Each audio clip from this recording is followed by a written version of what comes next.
Isang maagang pamasko ang handog para sa naskam na kupunan at ang nagligtas sa kanila ay itatago daw natin sa pangalang Mr. Everywhere. Tara, kilalanin natin ang mabuting Samaritan na nagligtas sa Jerflor Defenders. Madami yung dito na from the scam.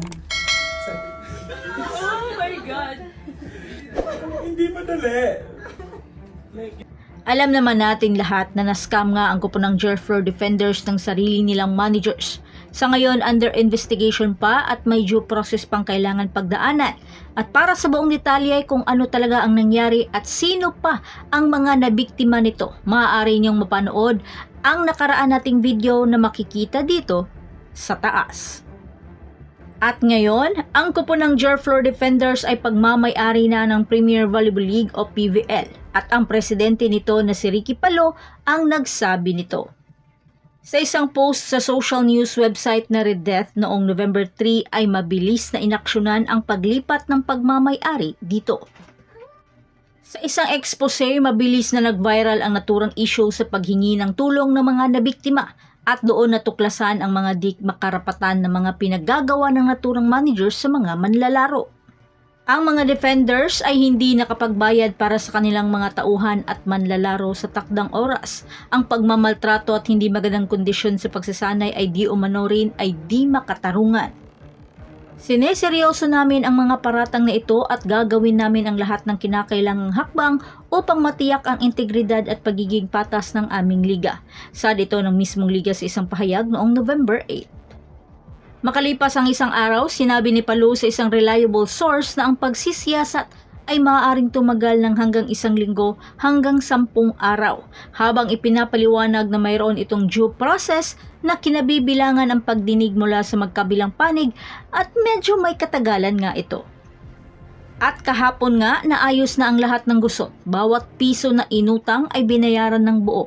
Isang kabuuang mahigit 2 milyon. Saad ito ng isang source na pamilyar sa sitwasyon. Ang dating malungkot na Disyembre ay magiging maagang pamasko sa buwang Nobyembre para sa lahat ng staff at players ng Jerflor Defenders.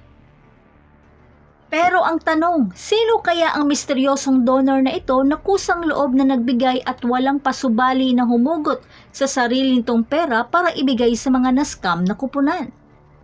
Sa pagkalat ng magandang balita sa buong komunidad ng volleyball, may mga bulungan na ang mabait na Samaritan ay si Elmer De Leon, ang ama ng Chocomucho star na si Bea De Leon na isang titan sa construction industry.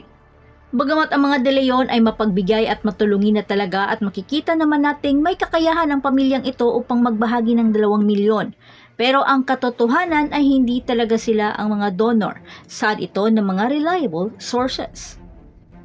At eto na nga, ang taong nagligtas sa mga defenders mula sa pagpapahirap sa kanila sa pinansyal ay ang isang familiar figure in local sports. Ang kanyang suporta sa maraming kupunan sa mataas na paaralan, kolehiyo at profesional na antas ay well documented.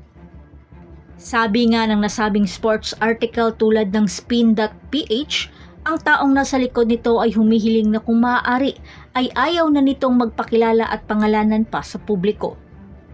Pero marami naman ang nagbigay spekulasyon na ito daw ay nagmamay-ari ng Farm Fresh Foxes na kupunan.